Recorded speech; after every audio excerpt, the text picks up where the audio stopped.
Tadabbur pertama, mengingatkan kembali bahwa ini adalah ataf kata Ustaz Deden tadi, lanjutan dari kelemah lembutan dalam menyampaikan dakwah. Ini penting sekali, terutama kepada penguasa sekelas Fir'aun. Yang kedua, kalau kita baca tafsir, misalnya saya baca tadi tafsir Syaukani, agak mirip dengan tafsir Tontawi. Tapi Tontawi punya baca juga tafsir Al-Kasyaf di sini. Wa ahdiyaka ila rabbika. Ay wa ursyiduka ila ma'rifatillah. Yang dimaksud dengan wa ahdiyaka, maukah kamu aku bimbing untuk mengenal Allah. Jadi berdakwah mengajak manusia itu untuk kebaikan itu ya agar mereka mengenal Allah, terutama juga kepada penguasa sekelas Fir'aun.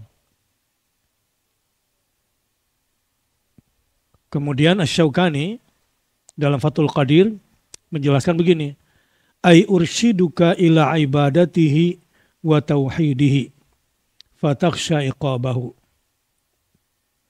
wal fa litartibil khasyah alal hidayah li'anna al khasyata la takunu illa min muhtadin rasyidin.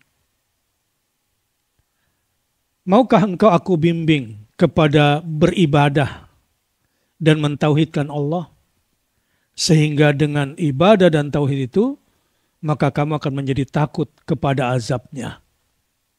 Fatakhsha iqabah. Nah, fa di sini tadi Ustaz Deden sudah jelaskan, ya.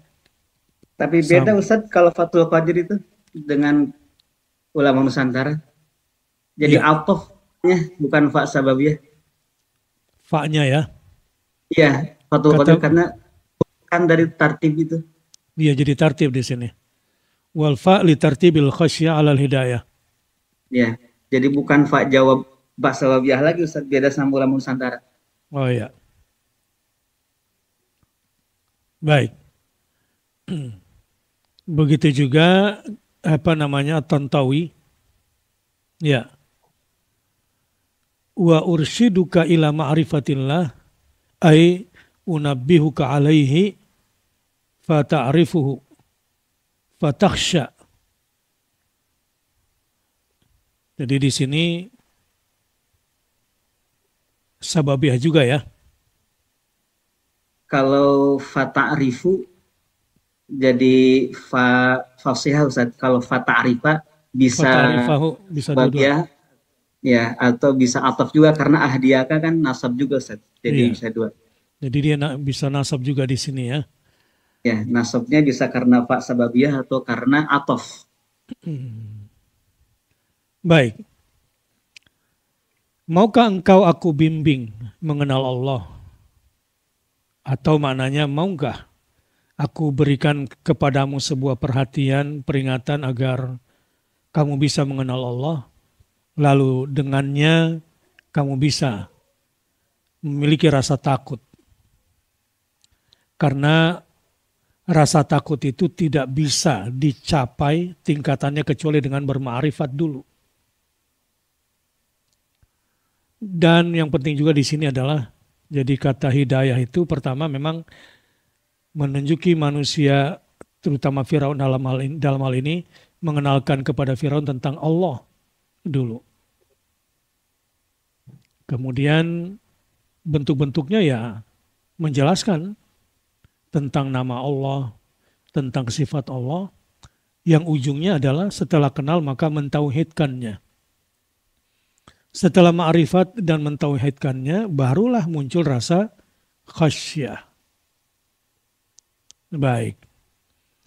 Tadi menarik tuh dijelaskan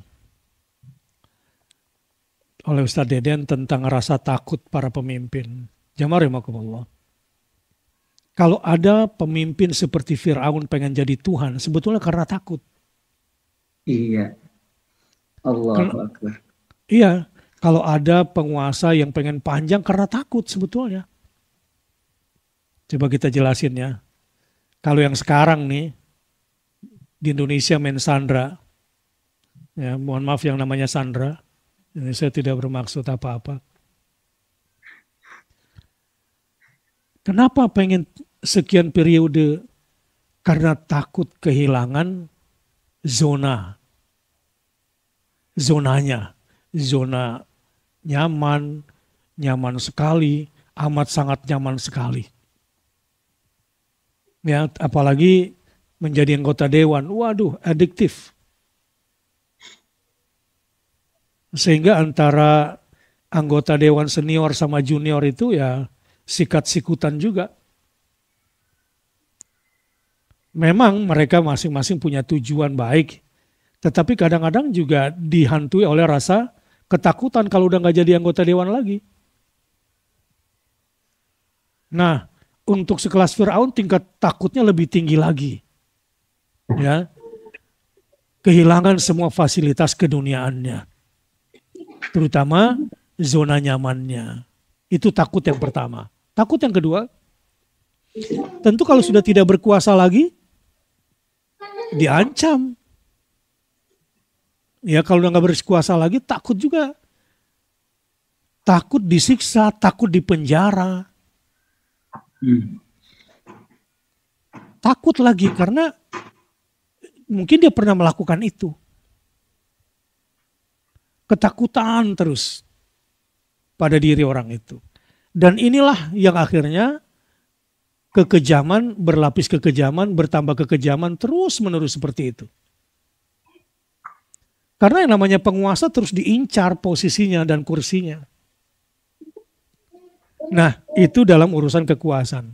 Urusan harta juga begitu. Ketakutan terus bawaannya. Yang cinta dunia. Intinya sih orang yang mencari dunia itu ujungnya adalah dipenuhi oleh ketakutan. Al-khawf.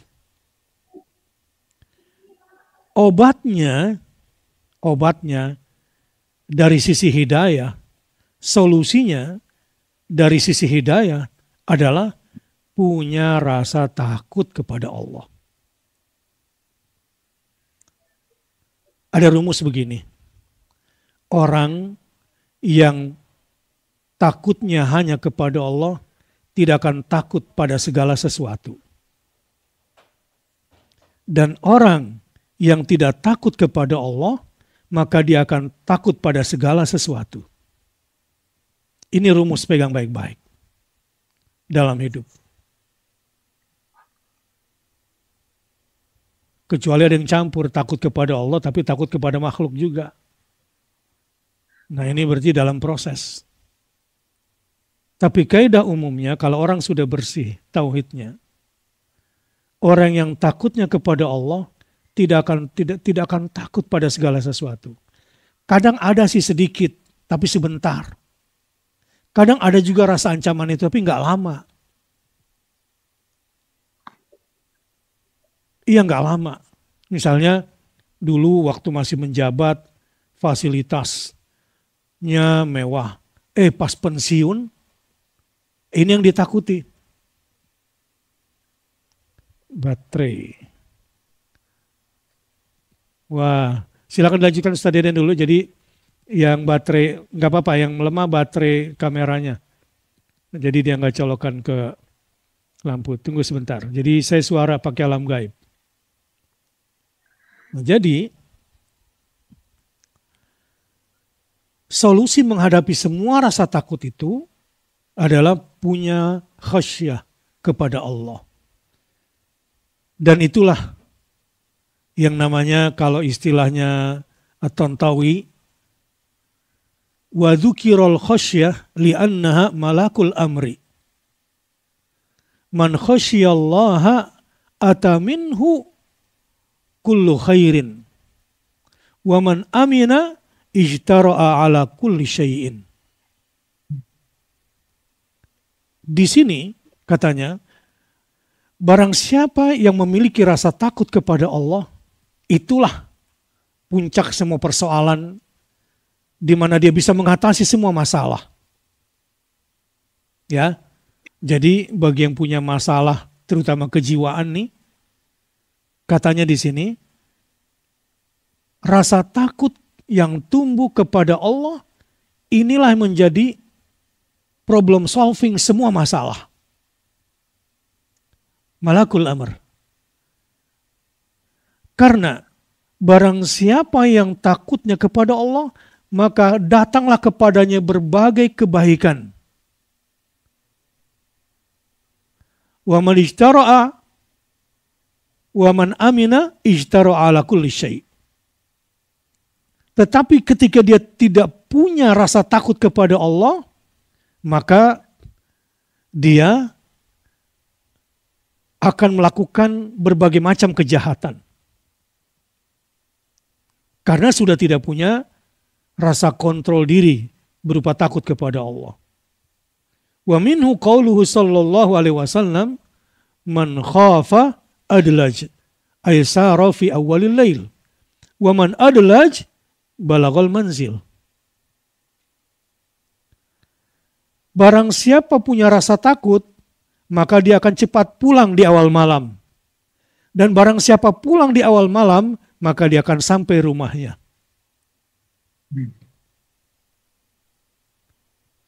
Jadi penting gak rasa takut? Penting. Tapi harus di tempat yang tepat. Tapi rasa takut juga yang membuat manusia kena penyakit jiwa. Ya, mulai dari apa misalnya?